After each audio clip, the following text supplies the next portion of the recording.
तो चलिए इसका सॉल्यूशन देखते हैं हम लोग। काफ़ी इजी सॉल्यूशन है, मैं थोड़ा डिटेल में लिखा हूँ तो थोड़ा समझिएगा। जो मैंने अभी क्वेश्चन बता रहा था कि ये क्वेश्चन अपलोड करूँगा, तो मैंने उसका सॉल्यूशन लिखा है। सो देखिए, what is the order and degree of the equation. तो इसका इसका ऑर्डर और डिग्री बताना है। तो ऑर्डर और डिग्री बताना है, इसका मतलब ये है कि ऑर्डर वो होता है जो कोई भी डिफरेंशियल इक्वेशन दिया उसमें सबसे ज़्यादा डेरिवेटिव कहाँ पे है, सबसे ज़्यादा डेरिवेटिव कितना बार किया हुआ है। तो देखिए यहाँ पर भी वन, यहाँ पर भी वन किया हुआ है। तो यहाँ पे पावर तो इसका डिग्री टू है, इसका डिग्री वन है, तो आपको ये वाला लेना होगा। लेकिन अब हर बार ये नहीं कि जो बड़ा डिग्री हो उसी को लेना है, नहीं। ऑर्डर पर डिपेंड करता है। अगर मान लीजिए यहाँ पर वन, यहाँ पे टू रहता, तो ऑर्डर होता टू और डिग्री होता वन, लेकिन यहाँ पे दोनों पर वन है तो आपको बड़ा वाला लेना है। इस तरह से समझ में आया कि जैसे अगर मान लीजिए यहाँ पे वन, ये एक ही बार d Y by D x ही रहता है। यहाँ पर अगर थ्री टाइम्स रहता तो आपका यहाँ पर ऑर्डर होता थ्री और डिग्री होता वन, फिर इसको नहीं लेता डिग्री टू वाला को। आप दूसरा बात बोल रहे हैं, दूसरा क्वेश्चन बोल रहे बी नंबर की फॉर्म द डिफरेंशियल इक्वेशन। तो ये दिया हुआ है।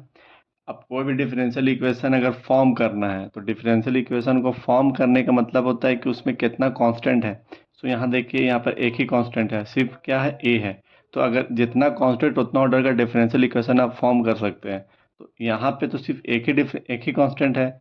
इसका मतलब क्या हुआ कि इसका जो एक ही डेरिवेटिव करके आपका डिफरेंशियल इक्वेशन निकलेगा, मीन्स कि इसका d Y by D x ही निकलेगा, डी स्क्वायर नहीं निकलेगा। ठीक है। सो चलिए इसको एक बार में, तो सबसे पहले आप क्या कीजिए कि इसको सिंप्लीफाई कीजिए ए माइनस बी का होल स्क्वायर पे। तो इसको थोड़ा तो यहाँ आया, ये ऐसे यहाँ पे लिखा।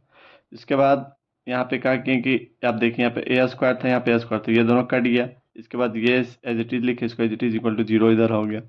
इसके बाद इसको क्या करना है कि जब आप इसे सिंप्लीफाई कर लें और इसके बाद आप क्या कीजिए, इसको ना डेरिवेटिव कीजिए विद रिस्पेक्ट टू एक्स।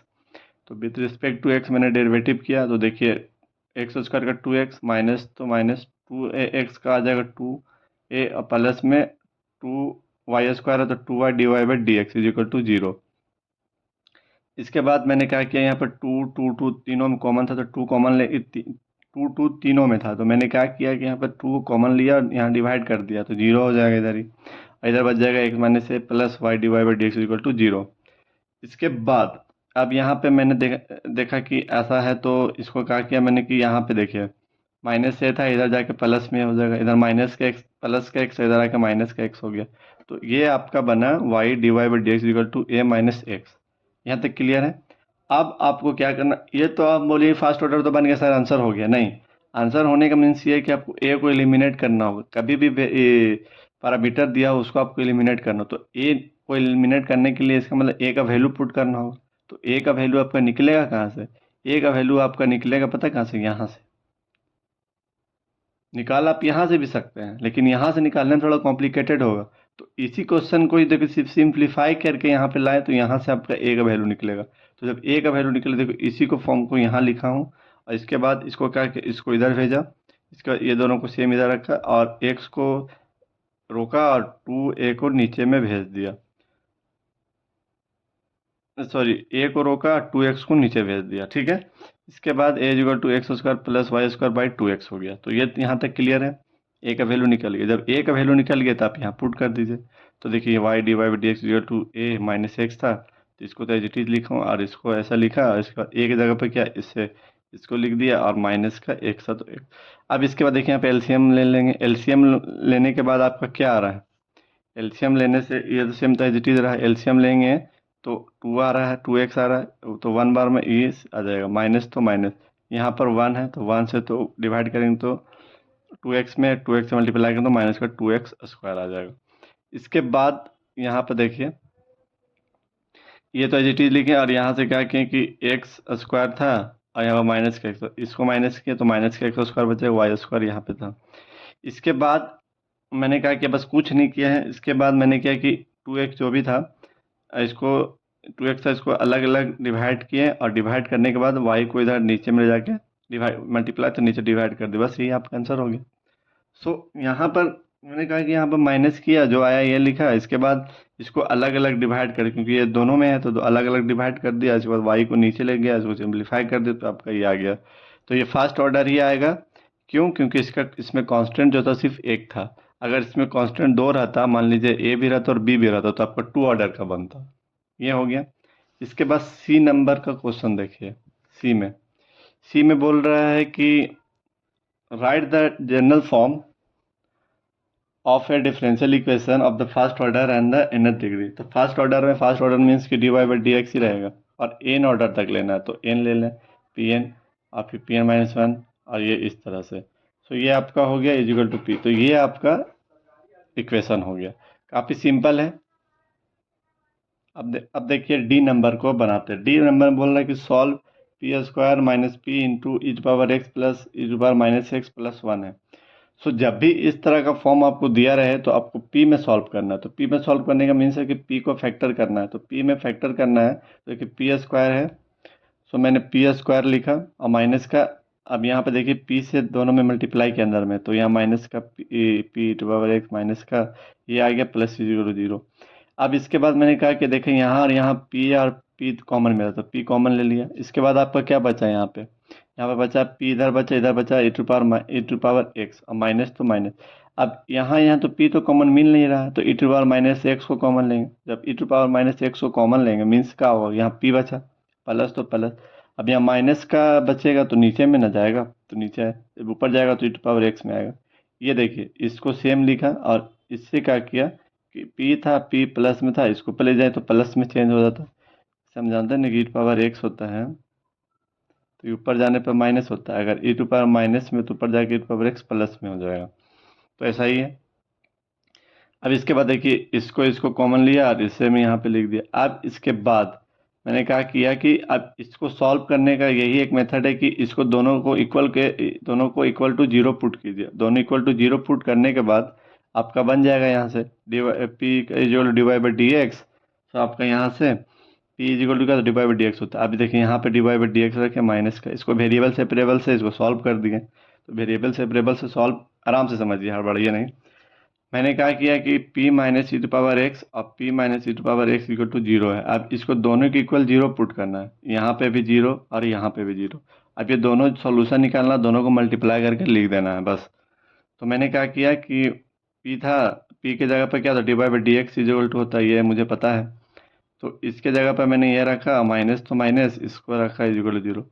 इसके बाद देखा कि इसको वेरिएबल को सेपरेट कर देंगे तो आंसर आ जाएगा, तो वेरिएबल सेपरेबल मेथड लगा दी। वेरिएबल सेपरेबल मेथड में क्या होता है, इसको एज इट इज इसको उधर भेज दिया, देखा कि नीचे में एक था उधर चला जाएगा। तो ये इसको भी इंटीग्रेट करने के बाद y आएगा और y आ जाएगा। इसको इंटीग्रेट करने के बाद एक्सपोनेंशियल का तो सेम ही आता है और माइनस में तो डिवाइड में चला जाता है, जो भी यहाँ पर कांस्टेंट होता है।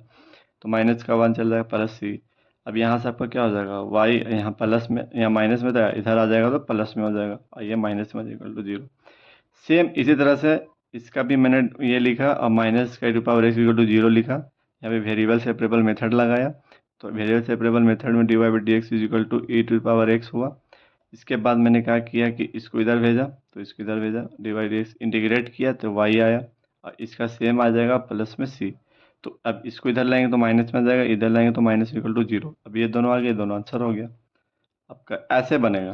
तो ये आपका सोलेबल फॉर पी था इस मेथड से। अब इसके बाद देखिए क्वेश्चन नंबर ई में बोला पी स्टैंड फॉर, तो P is equal to D Y by D X होता है, ये तो सिंपल है, वन वर्ड में सब क्वेश्चन पूछता है एक मार्क्स में।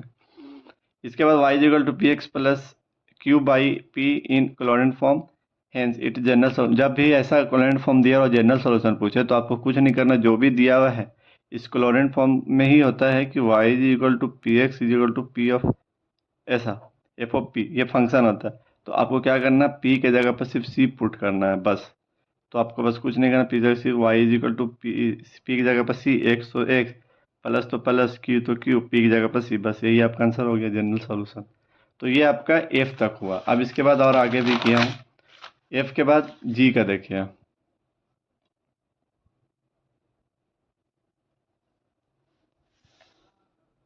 जी में है y is equal to P x plus P minus P square. तो ये है आपका, तो इसको सॉल्व करना है। तो इसको सॉल्व करना है, यहाँ पे कुछ बोला है नहीं। तो जब y इज इक्वल टू कुछ समथिंग दिया हो, मतलब कि सोलेबल फॉर y दिया हुआ, और जब भी सोलेबल फॉर y दिया रहे तो मीन्स आपको x के रिस्पेक्ट में डिफरेंशिएट करना है। अगर y is equal to X is equal to दिया रहता, सोलेबल फॉर x पूछता, तो आपको y के रिस्पेक्ट में डिफरेंशिएट करना पड़ता। तो आपको यहाँ पर दिया हुआ y इज इक्वल टू, तो आपको इसको सॉल्व करने के लिए y इज इक्वल टू, तो आपको x के रिस्पेक्ट में डिफरेंशिएट करना पड़ेगा। dy by D X is equal to, x में करेंगे तो p आ जाएगा प्लस में, x को रोकेंगे p का करेंगे तो D P by D X. इसके बाद इसका करेंगे D P by D X, इसका माइनस का two P D P by D X. अब इसके बाद D Y by D X हम जानते हैं p होता है, आइए p आ जाएगा माइनस में। इसके बाद इसको एज इट इज लिखना है, इसको एज इट इज लिख दिए, ये तो जीरो हो गया तो जीरो, और इसको सेम ऐसे लिख दिए। अब इसके बाद देखिए D P by D x, D P by D x, D P by तीनों में है, तो तीनों में तो कॉमन ले लिए, यहाँ बचा एक्स प्लस, यहाँ बचेगा वन, यहाँ बचेगा माइनस का two P equal to zero. अब यहाँ पे आपको एक बात समझना है कि आपको कौन सा सॉल्यूशन देगा कौन सा नहीं देगा। तो देखिए जब इसको करने यहाँ से p निकल सकता है, लेकिन इससे p निकालना मुश्किल है, तो आपको क्या करना है कि इसको इक्वल टू जीरो पुट करना, इसको भी जीरो पुट करना। तो आप जब इसको पुट कीजिएगा जीरो, तो आपका वेरिएबल सेपरेबल मेथड लगाए, तो इधर भेजिए तो जीरो हो गया, तब इसको इंटीग्रेट करें तो p इज इक्वल टू आया c। इंटीग्रेट करने में c आता है तो c आ गया, p is equal to c। अब इसको क्या करना है, इक्वेशन फर्स्ट में पुट करें जो ऊपर दिया हुआ है, तो p is equal to c put करें तो ये आपका जनरल सोल्यूशन हो गया। तो यहाँ पर आंसर आपका हो गया, लेकिन सिंगुलर सोल्यूशन भी अगर निकालना रहेगा आपको, तो ये जो फंक्शन दिया हुआ इसको इक्वल टू जीरो जो पुट किया हुआ, तो यहाँ से आपका p का वैल्यू निकाल लीजिए, आपका आंसर होगा। और जब p इज इक्वल टू निकल जाएगा तो आपको यहाँ पे पुट कर दीजिए। इसके बाद जब आप पुट कीजिएगा, देखिए यहाँ पे मैंने सॉल्व किया है, P x plus P minus P square, P is equal to है। तो अब यहाँ पे मैंने ये रखा, इसको लिखा प्लस में, फिर इससे लिखा, फिर माइनस में, फिर इसको स्क्वायर किया, तो आपका ये जब यहाँ पर आया। इसके बाद इधर आइए, इसके बाद मैंने कहा कि x प्लस वन से तीनों में था तो तीनों में कॉमन ले लेते, यहाँ बचा x बाई टू प्लस में, यहाँ वन बाई टू, यहाँ माइनस में, एक तो बाहर चलेगा तो एक ही यहाँ पे बचेगा बाई फोर। इसके बाद मैंने कहा कि इसका एलसीएम लिया फोर, यहाँ से टू एक्स प्लस में टू माइनस का एक्स प्लस वन ब्रैकेट में जाएगा। इसको एज इट इज रखेंगे, इसको आप क्या सॉल्व करना है, तो इसको सॉल्व करने के लिए टू एक्स प्लस टू, और यहाँ देखिए माइनस एक्स तो यहाँ पर कर दिया, और यहाँ पर माइनस प्लस है, यहाँ पर माइनस है, तो प्लस इंटू माइनस, माइनस का वन, तो two x minus x, x आ जाएगा, टू माइनस वन तो वन आ जाएगा। तो बस x plus one into x plus one दोनों इंटू में है, तो एक्स प्लस वन का whole square plus by four आ जाएगा। तो ये आपका हो गया, ये आपका होगा जनरल सॉल्यूशन, और ये आपका सिंगुलर सॉल्यूशन इस तरह से।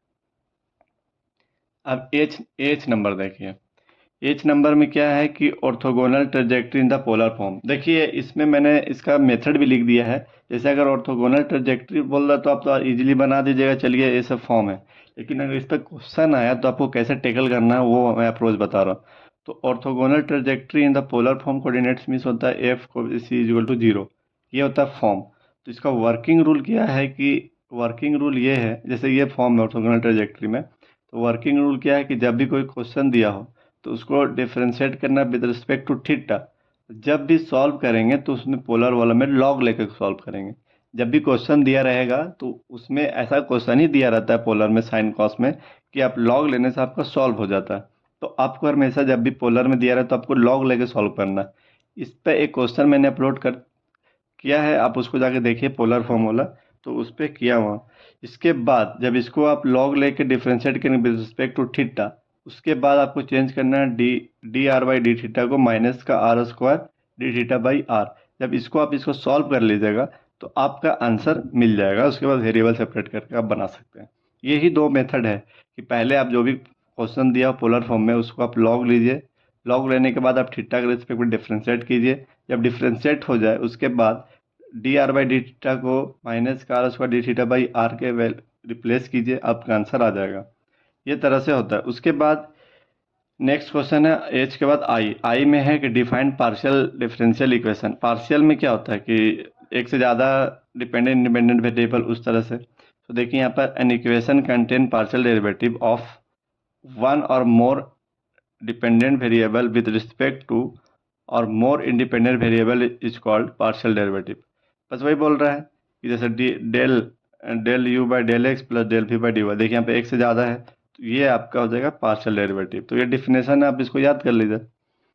इसके बाद एच है फाइंड इंटीग्रेटिंग आई एफ मतलब integrating factor of cos square X D Y by D x plus Y is equal to ten X. तो आपको क्या करना है, कॉस स्क्वायर एक्स से डिवाइड करना है। इंटीग्रेटिंग फैक्टर निकालने का मेथड मैं आपको पढ़ा चुका हूँ, आप उसको वीडियोस देखिए। तो यहाँ पर सिर्फ सॉल्व करना है क्वेश्चन, क्योंकि आपको एग्जाम में क्वेश्चन पूछेगा। तो आपको क्या करना है, जो क्वेश्चन है इसको आप लिख लीजिए। इसके बाद इसको फ्री करना है, इसका कोफिशिएंट में 1 ही सिर्फ रखना। तो कॉस स्क्वायर एक्स है तो इसको डिवाइड कर दीजिए। देखिए यहाँ पर डिवाइड करेंगे तो 1/cos divide by D x plus का y upon cos square x is equal to ten x by cos square x. अब इसके बाद इधर का है उससे हमको कुछ नहीं फर्क पड़ने वाला है। अब जब भी ये मिल गया डिफरेंशियल इक्वेशन में फर्स्ट ऑर्डर फर्स्ट डिग्री में, तो आपका ये जो लीनियर इक्वेशन जैसा है, तो इसको आप क्या करना है कि नीचे में क्या है, यहाँ पर डी एक्स है, मीन्स कि आपको एक्स वाला टर्म का इंटीग्रेटिंग फैक्टर निकालना है। तो इंटीग्रेटिंग फैक्टर का फॉर्मूला क्या होता है, I integrating factor is equal to E to the power integration p d x. तो आपको क्या करना है कि वहाँ पर 1/cos स्क्वायर एक्स है तो आपको इसको लेना होगा। तो 1/cos स्क्वायर एक्स का क्या होता है, ऊपर चला जाएगा तो सेक स्क्वायर एक्स हो जाएगा, और सेक स्क्वायर एक्स का इंटीग्रेशन क्या होता है, टेन एक्स होता है। तो ये आपका इंटीग्रेटिंग फैक्टर हो जाएगा। तो ये आपका जे तक हो गया। उसके बाद उसमें ही क्वेश्चन नंबर 2 भी है, तो ये आपका ग्रुप ए तक हो जाएगा। फिर ग्रुप बी का आगे है तो आपको मैं एक्सप्लेन करूंगा, वो भी अच्छे अच्छे अच्छे क्वेश्चन है इसमें। देखिए उस जो अभी आपको मैं वीडियोस दिया कि ये सब क्वेश्चन कराऊं आप सॉल्यूशन बताइए, तो उसमें ये काफ़ी मस्त क्वेश्चन है। मतलब ऐसा क्वेश्चन आपका आईआईटी जैम और सीयूटी पीजी या गेट वगैरह में भी ऐसा क्वेश्चन पूछता है। तो मैंने पूरा थ्योरी लिखा है, उसके बाद क्वेश्चन को सॉल्व किया, तो आराम से समझिए, काफ़ी अच्छे हैं। सो आपको हेल्पफुल होगा, आई नो। सो चलिए स्टार्ट करते हैं। क्वेश्चन बोल रहा है कि solve solve D square Y upon D x square minus 2/x D Y by D x plus 1 plus 2/x square Y is equal to 0। अब ये क्या बोलता है कि ये क्या है, based on the second order variable coefficient. ये आपका जो क्वेश्चन है ये किससे बेस है, second order differential variable coefficient पर। वेरिएबल कोफिशिएंट मीन्स ये कि देखिए यहाँ पर इसके कोफिशिएंट में का एक से यहाँ पर भी एक, तो ये वेरिएबल है। तो अब ये वेरिएबल है तो इसको सॉल्व करने का मेथड है कि जब भी इस फॉर्म में रहेगा डी स्क्वायर वाई, मतलब कि स्क्वायर के फॉर्म में, मतलब कि सेकेंड ऑर्डर वेरिएबल कोफिशिएंट में इस तरह में, तो आपका पी और क्यू जो फंक्शन रहेगा वो ओनली फॉर एक्स का रहेगा। देखिए यहाँ एक्स में भी है, सही बात है। जब भी आपका इस फॉर्म में एक क्वेश्चन दिया हुआ रहे तो आपको पहले ये तीन चीज़ आपके माइंड में लाना है कि 1 plus P plus Q equal to करने पर जीरो दे रहा है कि नहीं दे रहा है, 1 minus P plus Q equal to zero करने पर जीरो दे रहा है कि नहीं दे रहा, पी प्लस क्यू एक्स करने पर जीरो दे रहा है कि नहीं दे रहा। तो जब ये तीनों मेथड लगाइएगा इसमें, जब आप तीनों मेथड लगा के देखिए कि 1 प्लस में पी की जगह कितना है 2/x, तो देखिए यहाँ पर आपको दिखा रहे हैं कि 1 प्लस में पी है तो पी की जगह पर कितना 2x, और प्लस में क्यू की जगह पर कितना 1 प्लस 2/x स्क्वायर। देखिए ये जीरो नहीं हो रहा। जब ये जीरो नहीं हो रहा था, आप इसमें से कोई टर्म भी मेथड लगाई, तीनों में से आपका जीरो नहीं देगा, मीन्स ये आपका कोई भी मेथड यहाँ पे नहीं लगेगा। लेकिन अब ये नहीं कि ये मेथड लगेगा ही नहीं, लेकिन इस क्वेश्चन में नहीं लगेगा। ऐसा क्वेश्चन आपको दिखेगा जो एस पैटर्न पर है, सो आपको मिलेगा। तो अब ये तीनों तो नहीं लगा, तो अब वेरिएबल कोफिशिएंट से ही बनेगा। तो उस केस में आपका एक कंसेप्ट आता है removal of the fast derivative.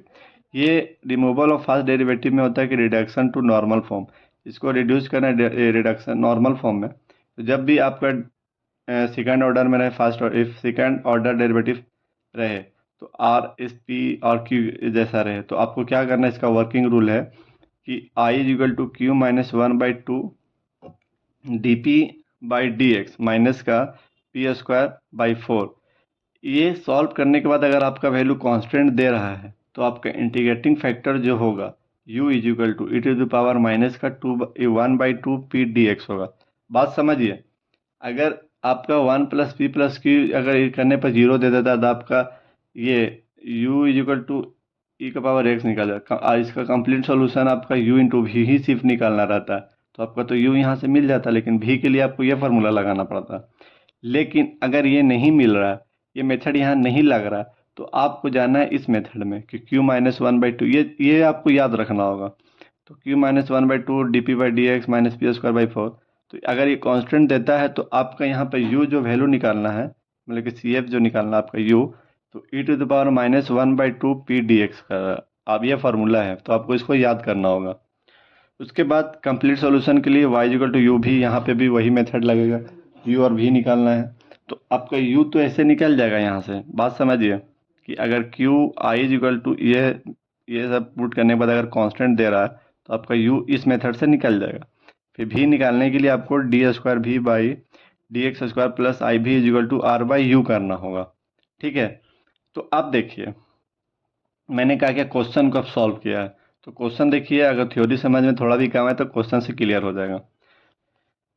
Question क्या दिया हुआ है, D square by D x square minus D square Y upon D x square minus 2/x divide by D x plus में 1 plus 2/x square Y is equal to 0 है।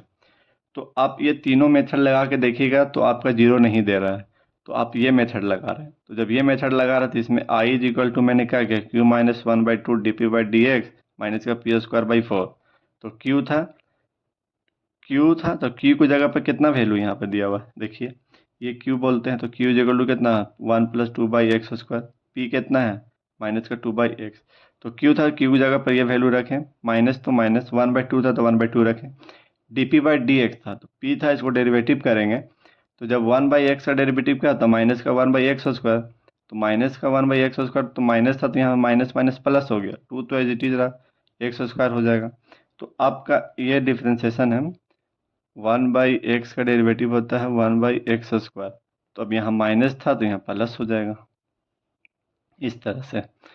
सो अब देखिए यहाँ पे मैंने रख दिया, और फिर माइनस का पी स्क्वायर बाई 4 था, तो पी की जगह पे कितना है 2/x है, तो इसका स्क्वायर करेंगे तो 4 और यहाँ पे एक्स स्क्वायर, तो 4x स्क्वायर आएगा, और ये 4 मल्टीप्लाई में रहेगा, 4 से 4 कट जाएगा, 2 से 2 कट जाएगा, तो इसको एज इट इज लिखेंगे, माइनस लिख देंगे।